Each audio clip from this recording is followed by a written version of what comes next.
Evening, folks. Dr. Freedom here with you. Time for some Doctor News. News from in and around the universe that could affect you in some strange way that we will not discuss in public because it makes you all warm and fuzzy inside and all tingly. Oh, well. Sleep No More has really caused a weirdness out there in the Who community. Whether you liked it or hated it or just downright despised it or think it's something that your cat would scoop over in its litter box, it's been a lot of varied opinions on this particular episode. It's really caused quite a stir. I've heard people praise it. I've heard people, shout its, praises to the heavens. And then there's other people who want to wish it would just disappear down to the deepest bowels of hell.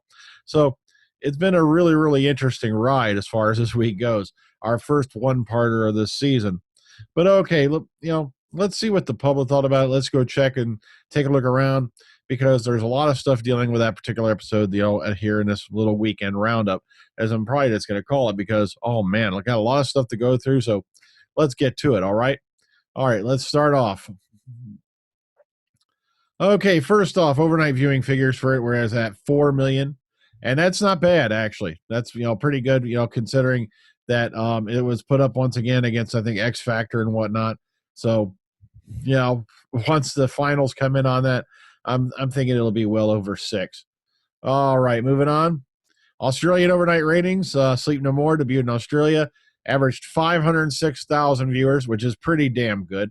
Highest rated ABC drama of the day and 13th highest rating of the program day of the overall. Once again, that does not include regional iView or time shifted. So we'll get the final on that. Speaking of finals, meanwhile, including time shifted viewers, the Zygon Invasion, this should be Inversion. I could have sworn we already got the ones to the Invasion. But okay, maybe I'm wrong. Maybe this is Invasion. Averaged 593,000 consolidated viewers.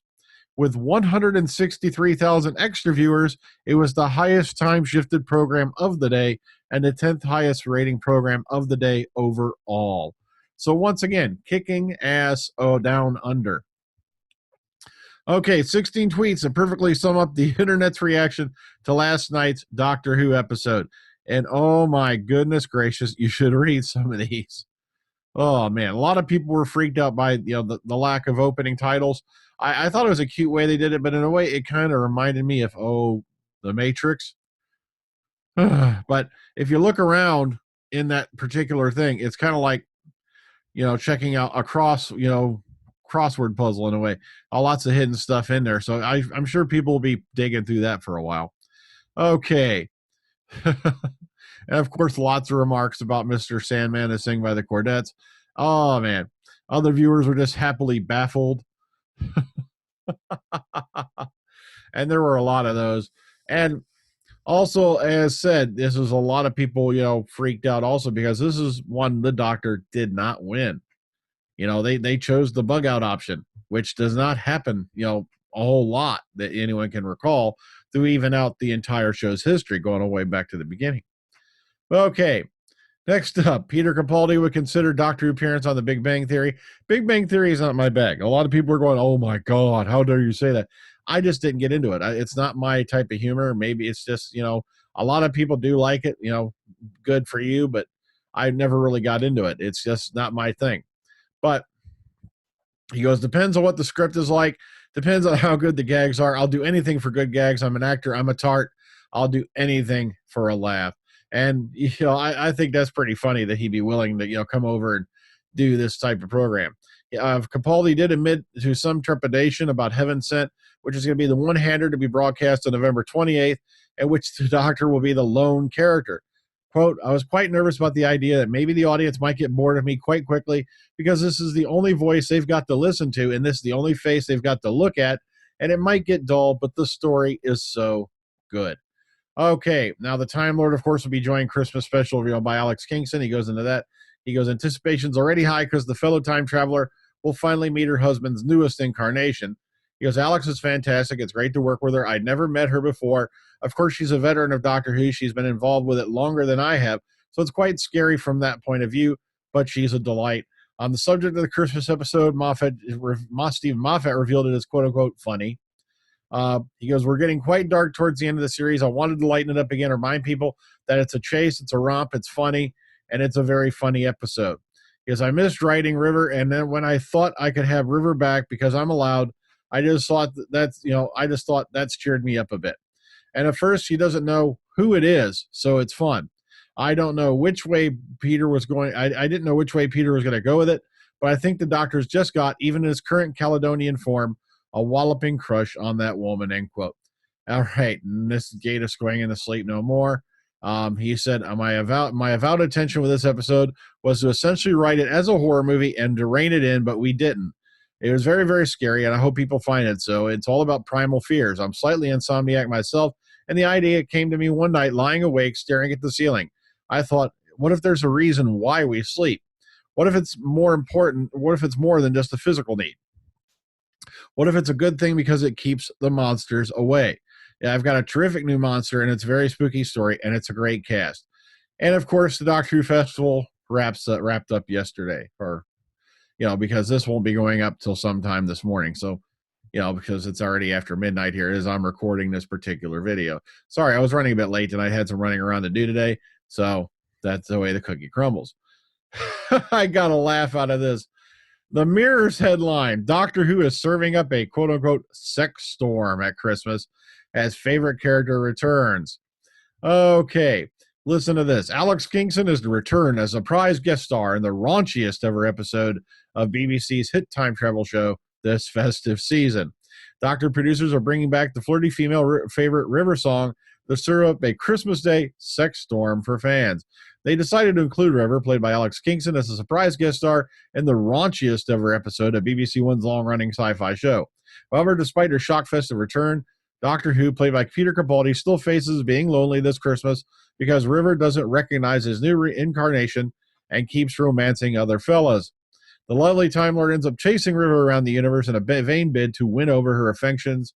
Moffat admitted that the Christmas special wasn't very festive, that there'd be, quote-unquote, lots of kissing and flirting as Doctor Who turns into a saucy rom-com. He revealed, quote, it's not the most Christmassy Doctor Who ever, but it is funny, a madcap chase episode with the Doctor being chased and also chasing River, end quote. He told how he decided to bring back River, who was last seen in 2013, as the perfect female foil for Peter Capaldi after speaking to his predecessor, Russell T. Davies. Moffat revealed, quote, Russell said, you've got to bring her back. She has got to be together with Capaldi. It will be a sex storm, end quote. So I have, though the episode is called Sex Storm, I couldn't get past I couldn't get it past the controller, or couldn't get that past the controller, but it's a wonderful episode. There's a wonderful chemistry between Peter and Alex, and it had to be done, end quote. Now, BBC Insider said that the decision to bring back Alex 52 was a reaction to critics who claimed Peter was tooled to be traveling with Clara Oswald, played by Jenna Coleman, 29, or I think they meant too old. Oh, Jesus. Guys, tooled is not a good word to bring up in an article involving sex storm. I think they meant too old here, okay? That's what you get when you screw up and your autocorrect goes on and you don't proofread the freaking article. Oh, man. Peter said it's a lighthearted, fun thing. River doesn't recognize the Doctor. He gets upset because she is flirting and doing all sorts of stuff with people. She simply cannot be persuaded that he is the former Matt Smith, David Tennant, Christopher Eccleston. So there's lots of kissing, but not between River and the Doctor. He goes, it's great working with Alex. She's an old hand on the show. It was brilliant fun. Now then Moffat added, quote, the TARDIS is covered in icicles at the beginning, but it moves on quite fast from that. Basically, you become aware of how many times you have done Christmas specials. Eventually, you've got run out of things to do, or you'd end up with the deadly snake tinsel. All right, and then we go, as we all know, River first appeared in 2008, and so far is featured in 15 episodes, as Moffat described as, quote unquote, naughty, less moral version of Doctor Who. Now, oy vey. In other words, they're trying to make it sound like the Doctor does, or River does, the western end of the spiral arm of this galaxy. It's all crazy. Okay, River Song doesn't recognize the Doctor, and this takes a slightly different angle on it. That's why I'm including it. So, if you want to go through this one on your own, it's basically the same thing, but it's Radio Times, but it's a little different. Okay, Steve Moffat finally reveals why the 12th Doctor shares the same face as Torchwood's John Frobisher. Okay, what it is he's going back into an idea Russell T Davies had as to why I think Frobisher looked like, oh God, I always mess up his name, Cacalius, the guy from, Fires of Pompeii. And he goes into that story here, but I'm not going to drag this out because this is going to be a long enough thing as it is. As you can tell from the top of the screen, we got a ways to go. So if you're interested to reveal what RTD had in mind for that particular instance, it's up to you. Okay, Steve Moffat admits the colorful new Paradigm Daleks were, quote unquote, a mistake. Okay, let's just skip right down to the tidbits of it. Let's get right in here. Yeah, all right. The showrunner Steve Moffat admitted that the change was a mistake. Quote, well, I suppose if I'm completely honest, and it's all my fault, no one else's fault, I don't think that was a great idea, he told an audience at the Doctor Who Festival this week. When I looked at them in person, I thought, my God, new Daleks are awesome. They're so huge and powerful, and they're brilliant. But I learned a grave lesson, which is that when you put them on screen, of course, they don't look bigger. They just make all the other Daleks look smaller. And he goes into a lot of other stuff right here about, oh man, there was the fan reaction to him and all that. It's like, and he goes, I revised my plans and I now consider them an officer class of Dalek. You don't see them, you do see them, about from time to time. It's just became a little bit mad in The Magician's Apprentice because there were so many different Daleks in there, and I didn't want to confuse the eye.